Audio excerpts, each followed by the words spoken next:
Hello learners, welcome to my channel enlighten knowledge. आज हम study करने जा रहे हैं डिग्रीज ऑफ प्राइस डिस्क्रिमिनेशन के बारे में। साथ ही में इसके इफ़ेक्ट्स क्या होते हैं इसको भी डिस्कस करेंगे। वीडियो एंड तक ज़रूर देखिएगा ताकि आपको अच्छे से समझ आ जाए प्राइस डिस्क्रिमिनेशन की डिग्रीज क्या हैं और उसके इफ़ेक्ट्स क्या हो सकते हैं।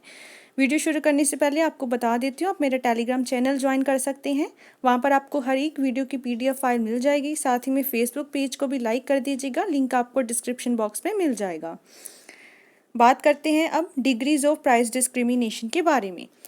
तो ये सब कुछ शुरू करने से पहले ये आपको पता होना चाहिए कि प्राइस डिस्क्रिमिनेशन होता क्या है।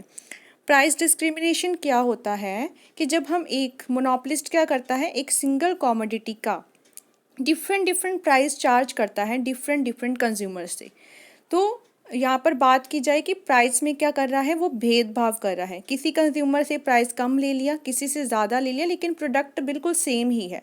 तो उस चीज़ को हम लोग क्या कहते हैं, प्राइस डिस्क्रिमिनेशन का नाम देते हैं। अब डिग्रीज़ की बात की जाए तो डिग्रीज़ के बारे में सबसे पहले डिस्कस किसने किया था, तो इकोनॉमिक्स ऑफ वेलफेयर बुक थी प्रोफेसर पिगू की, जहाँ पर उन्होंने क्या है, इन सारी की सारी प्राइस डिस्क्रिमिनेशन को आगे 3 भागों में बांटा है, उसके पावर्स के अकॉर्डिंग, उसकी डिग्रीज के अकॉर्डिंग। तो पहली क्या है, discrimination of the first degree. First degree की डिस्क्रिमिनेशन में क्या पाया जाता है कि मोनोपोलिस्ट क्या करेगा, डिफरेंट डिफरेंट प्राइजेस चार्ज करेगा। डिफरेंट प्राइस चार्ज करने वाला तो जो क्राइटेरिया है वो ही आपका प्राइस डिस्क्रिमिनेशन कहलाता है। लेकिन डिग्रीज में क्या है, थोड़ा थोड़ा अलग तरीके से भेदभाव आपको दिखाई देगा। तो यहाँ पे वो एक मोनोपोलिस्ट चार्ज करेगा different price for each unit of commodity. मतलब हर एक यूनिट ऑफ कॉमोडिटी पे वो आपसे क्या है, डिफरेंट डिफरेंट प्राइस चार्ज करेगा। यहाँ पर हम लोग कह सकते हैं कि जो फर्स्ट डिग्री की जो डिस्क्रिमिनेशन होती है वो परफेक्ट डिस्क्रिमिनेशन होती है। एक तरीके से जो भी कंज्यूमर से जितना वो हायर प्राइस चार्ज कर सकते हैं वो चार्ज करते हैं। कई बार ये होता है कि कोई टेलीकॉम जो इंडस्ट्रीज़ वगैरह होती है, कुछ कॉन्ट्रैक्ट वगैरह होते हैं, तो अगर आप उनकी बात नहीं मानते तो वो क्या करते हैं, अपने प्राइस आपसे हायर प्राइजेस चार्ज करते हैं। आपका जो भी कंज्यूमर का थोड़ा बहुत भी सरप्लस बन रहा होगा उसको बिल्कुल ज़ीरो कर देते हैं। यहाँ पर हम बात करें तो मोनोपोलिस्ट आपसे हायर प्राइस चार्ज करने की कोशिश करता है। तो वो क्या करेगा, डिफरेंट डिफरेंट प्राइस चार्ज करता है आपसे हर एक यूनिट ऑफ कॉमोडिटी पे। कोई कॉमोडिटी का थोड़ा सा प्राइस उसने अगर कम ले लिया तो दूसरे का आपसे बहुत ज़्यादा बढ़ चढ़ कर लेगा ताकि वो अपना ज़्यादा से ज़्यादा उससे प्रॉफिट क्या है, कमा सके। तो ये होता है प्राइस जो आपका डिस्क्रिमिनेशन है फर्स्ट डिग्री में। यहाँ पर अगर बात की जाए तो ऐसा प्राइस फिक्स करना जो कंज्यूमर विलिंग है पे करने के लिए। अब ये आपको कंसेप्ट तब समझ में आएगा जब आपने कंज्यूमर सरप्लस पढ़ा होगा। कंज्यूमर सरप्लस में हमने क्या किया था कि एक तो ऐसा प्राइस जो पर्सन क्या है, विलिंग है पे करने के लिए, जो इच्छा से इच्छा है उसके पे करने की, माइनस एक्चुअल पे। अब यहाँ पर हम एग्जांपल ले लेते हैं। जैसे कोई भी चीज़ आप मार्केट में कोई बैग वगैरह खरीदने गए, मैं घर से ये सोच कर निकलती हूँ शायद वो बैग मुझे 500 में मिल जाएगा, मैं this is my willing to pay price, मैं इतना खर्चा कर सकती हूँ। लेकिन जब मैं मार्केट में गई वही सेम बैग मुझे मिला 300 में, तो एक्चुअल प्राइस उस बैग का क्या था, 300। तो जो 200 जो निकल कर आया वो क्या होता है, कंज्यूमर का सरप्लस होता है। लेकिन जब आपसे प्राइस ही विलिंग टू पे वाला चार्ज कर लिया जाए, 500 में विलिंग टू पे थी, एक्चुअल प्राइस भी 500 निकला, तो कंज्यूमर सरप्लस ज़ीरो हो गया। तो यहाँ पर कंज्यूमर सरप्लस बिल्कुल भी नहीं होता, मतलब आपको फ़ायदा बिल्कुल भी नहीं होगा। तो इस डिस्क्रिमिनेशन को नाम दिया जाता है फर्स्ट डिग्री की डिस्क्रिमिनेशन। मिसेस जॉन रॉबिन्सन इसको क्या कहा है, परफेक्ट डिस्क्रिमिनेशन। अगर आया कि ये नेम किसने दिया था, परफेक्ट डिस्क्रिमिनेशन पूछ लिया जाए आपसे, या नेम किसने दिया था, तो मिसेस जॉन रॉबिन्सन ने। इस सिचुएशन में मोनोपोलिस्ट चार्ज करता है different prices for each unit of a commodity. अब सेकंड की बात करते हैं। सेकंड में क्या होता है कि डिफरेंट डिफरेंट प्राइजेस चार्ज किए जाते हैं। मोनोपोलिस्ट आपसे डिफरेंट प्राइस चार्ज करता है इस तरीके से कि जो लोग तो पे कर सकते हैं ज़्यादा प्राइस, उससे ज़्यादा प्राइस पे कर लिया, जो लोग कम थोड़ा सा पे कर सकते हैं कम कर लिया। इसमें ज़्यादातर ये देखने को मिलता है कि कई बार कुछ डिस्काउंट्स वगैरह आपको दिए जाते हैं, कईयों से प्राइस वहीं ज़्यादा ले लिया जाता है डिस्काउंट वगैरह देकर, कईयों से प्राइस क्या है कम, ताकि वो एक बार आपकी सेल वगैरह जो है बढ़ जाए। इससे मोनोपोलिस्ट को कोई भी नुकसान नहीं होने वाला, क्योंकि वो अपना प्राइस इसी अकॉर्डिंगली तय करता है, ताकि जो लोग तो उसको प्राइस ज़्यादा दे सकते हैं उनसे ज़्यादा प्राइस चार्ज कर लिया, लेकिन अपना नुकसान नहीं वो करवाएगा। वो इतना लो प्राइस नहीं रखेगा कोई भी कॉमोडिटी का कि उसकी कॉस्ट ही क्या है फुलफिल ना हो पाए। तो हम लोग इसमें क्या करेंगे, प्राइस एक्स उनसे चार्ज कर लिया जाएगा, मतलब जो ज़्यादा बढ़ सकते हैं प्राइस एक्स उनसे ज़्यादा चार्ज कर लिया जाए, और जो थोड़ा सा कम पड़ सकते हैं उनको कम पे चार्ज कर लिया जाए। इस केस में हम लोग एग्जांपल ले सकते हैं, यहाँ पर कंज्यूमर को थोड़ा बहुत सरप्लस देखने को मिल सकता है, बहुत कम वैसे देखने को मिलता है। फॉर इंस्टेंट इसमें एग्जांपल दी गई है स्टेट इलेक्ट्रिसिटी बोर्ड की। अब वो आपसे क्या करते हैं, चार्ज करते हैं अकॉर्डिंग टू यूज़, आपके यूज़ के अकॉर्डिंग प्राइजेस चार्ज किए जाते हैं। तो इसका मतलब हम लोग यहाँ पे बात क्या कर रहे हैं, डिफरेंट प्राइजेस एक मोनोपोलिस्ट आपसे चार्ज कर रहा है। जैसे इलेक्ट्रिसिटी का हो गया, गैस की सप्लाई हो गई, तो इसमें हम लोग सेकेंड डिग्री की डिस्क्रिमिनेशन हमें देखने को मिल जाती है, क्योंकि अकॉर्डिंग टू यूज़ अलग अलग प्राइजेस आपसे चार्ज किए जाते हैं। और हम इसमें ये भी कह सकते हैं, जैसे कि बहुत ज़्यादा जो लोग यूजेज कर रहे हैं उसके अकॉर्डिंग प्राइस लगेगा, बहुत कम यूजेज कर रहे हैं उसके अकॉर्डिंग प्राइस लगेगा। जो प्राइस मतलब फिक्स होता है, अगर उनसे कोई लोग ज़्यादा भरना चाहते हैं तो दे सकते हैं। मतलब एक जो कंज्यूमर है वो, हम जैसे मार्केट में अगर हम लोग बात करें तो कई बार ये होता है ना, कोई अमीर घर के लोग वगैरह आ गए, उनको ज़्यादा होता नहीं है कि कितना मर्जी प्राइस लगाए हम लोग देने को तैयार हैं, तो उनसे क्या होता है मोनोपोलिस्ट ज़्यादा प्राइस चार्ज कर लेता है। कोई दूसरा आ गया, वो कहता है इतना मैं भर नहीं सकता, उससे थोड़ा कम ले लिया, तो उससे कोई नुकसान नहीं होगा मोनोपोलिस्ट को, उसको तो फ़ायदा ही फ़ायदा होने वाला है। तो ये होता है सेकेंड डिग्री।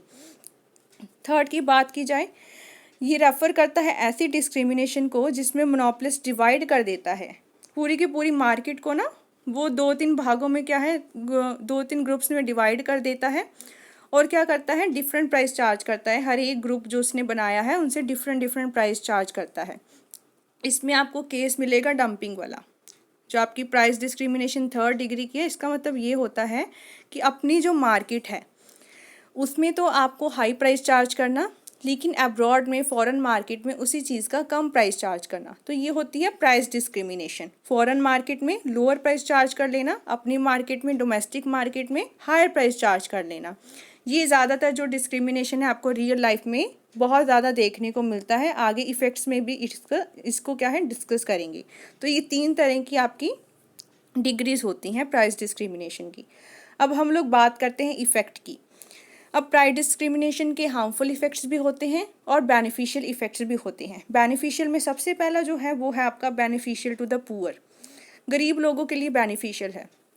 यहाँ पर जो मैंने आपको बताया था कि कई बार क्या होता है, अमीर जो लोग होते हैं उनसे ज़्यादा प्राइस चार्ज कर लिया जाता है पुअर से कम, तो पुअर को तो फ़ायदा ही होगा ना, उससे कम प्राइस लिया गया है। तो if the commodity price of a commodity अगर फिक्स कर दी जाए, फिक्स्ड लो ज़्यादा कम रखी जाए ताकि बेनिफिट हो पुअर को, एंड लॉस जो भी मोनोपोलिस्ट को हुआ है कम प्राइस पे देने के बाद वो किससे रिकवर कर लिया जाएगा, जो हाई प्राइस कस्टमर्स होंगे उसके पास, कंज्यूमर्स होंगे उसके पास। तो मतलब रिची से वो हाई प्राइस चार्ज करता है, पुअर से वो कम प्राइस चार्ज करता है और अपना लॉस को रिकवर कर लेता है। और ये वाली सारी की सारी इसलिए प्राइस डिस्क्रिमिनेशन जो आपका है वो बेनिफिशियल होएगा सारी की सारी सोसाइटी के लिए, जो कि पुअर्स को बेनिफिट करेगा। नेक्स्ट बात करते हैं पब्लिक यूटिलिटी सर्विसेज की। बहुत सारी ऐसी ऑर्डिनरी सर्विसेज होती हैं which cannot be made available, जो आपको नहीं मिल सकती प्राइस डिस्क्रिमिनेशन करे बिना। तो ऐसी सर्विसेज में क्या आ जाएगा, रेलवे डिपार्टमेंट की सर्विसेज होती हैं, कुछ मेडिकल्स की सर्विसेज होती हैं, एक जो प्रैक्टिशनर मेडिसिन वगैरह आपको देता है, प्रैक्टिस कर रहा है विलेज में, वो आपको जो सर्विसेज प्रोवाइड कर रहा है। सच सर्विसेज बहुत ज़्यादा इंपॉर्टेंट होती है सोसाइटी के लिए, और ये क्या करती है, प्रमोट करती है इकोनॉमिक वेलफेयर को। अगर प्राइस डिस्क्रिमिनेशन आपको देखने को नहीं मिलेगा तो क्या होगा कि जो लोग अफोर्ड नहीं कर पाते हैं चीज़ों को, वो उन चीज़ों को ख़रीद नहीं पाएंगे, अपनी नेसेसिटीज़ भी पूरी नहीं कर पाएंगे, तो वहाँ पर हमारा इकोनॉमिक वेलफेयर फेल हो जाएगा, कुछ भी नहीं होगा। यहाँ पर मैं एग्जांपल ले लेती हूँ, जैसे कि मेडिकल जो फैसिलिटीज़ मिलती हैं, पुअर से क्या है कम चार्ज प्राइस किया जाता है, रिचेस से थोड़ा ज़्यादा प्राइस। कुछ कार्ड्स वगैरह बने होते हैं जो गवर्नमेंट अपने तरीके से प्रमोट करती हैं चीज़ों को, तो वो भी एक तरह का प्राइस डिस्क्रिमिनेशन ही होता है। तो मेडिकल सर्विसेज में, रेलवे डिपार्टमेंट्स में ये सारा कुछ देखा जाता है। तो प्राइस डिस्क्रिमिनेशन की वजह से उन लोगों को हेल्पफुल हो जाता है, इकोनॉमिक वेलफेयर के लिए चीज़ हेल्पफुल हो जाती है। जिनको नीड है वो उन ऐसा सेक्शन जिनको बहुत ज़्यादा ज़रूरत है इन चीज़ों की, उनको वो चीज़ें मिल जाती हैं। तो पब्लिक यूटिलिटी सर्विसेज के लिए इम्पॉर्टेंट है। लास्ट है जो आपका बेनिफिट है, फुल यूटिलाइजेशन हो जाती है इसमें रिसोर्सेज की। यहाँ पर हमने जो केस किया था डंपिंग वाला, डंपिंग क्या होता था कि बाहर जो अब्रॉड में भी चीज़ों को बेचना, लेकिन लोअर प्राइस पे बेचना, वो एक ऐसी अच्छी चीज़ होती है। डंपिंग भी कहीं ना कहीं इम्पॉर्टेंट हो जाती है सोसाइटी के लिए। आप ये ना सोचो कि हमें तो महंगा बेचने हैं, बाहर सस्ता बेचने, ये ऐसा इसलिए करते हैं ताकि वो फॉरेन मार्केट्स को पहले तो अपनी तरफ क्या है अट्रैक्ट कर पाए, लोगों की डिमांड बने उस चीज़ की। धीरे धीरे वो क्या करेंगे, आपके डोमेस्टिक मार्केट में भी उन चीज़ों को सस्ते रेट पे देना शुरू कर देंगे।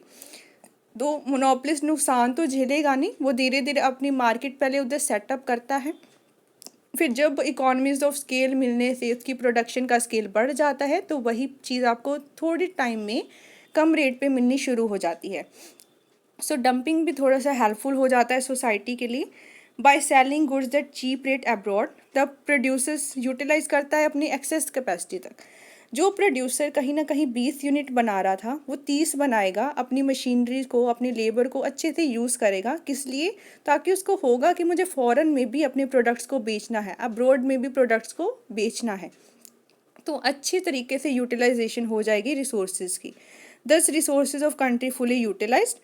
इफ़ अगर आउटपुट है वो सॉल्व नहीं करता है अब्रॉड में, तो स्केल ऑफ प्रोडक्शन उसका छोटा ही रह जाएगा। लो ऑफ डिमिनिशिंग कॉस्ट उसको देखने को मिलेगा नहीं, तो आपसे हाई प्राइस ही वो चार्ज करेगा। So price discrimination therefore makes economies of scale possible, दस इन टर्न में lower the price of output sold in the country.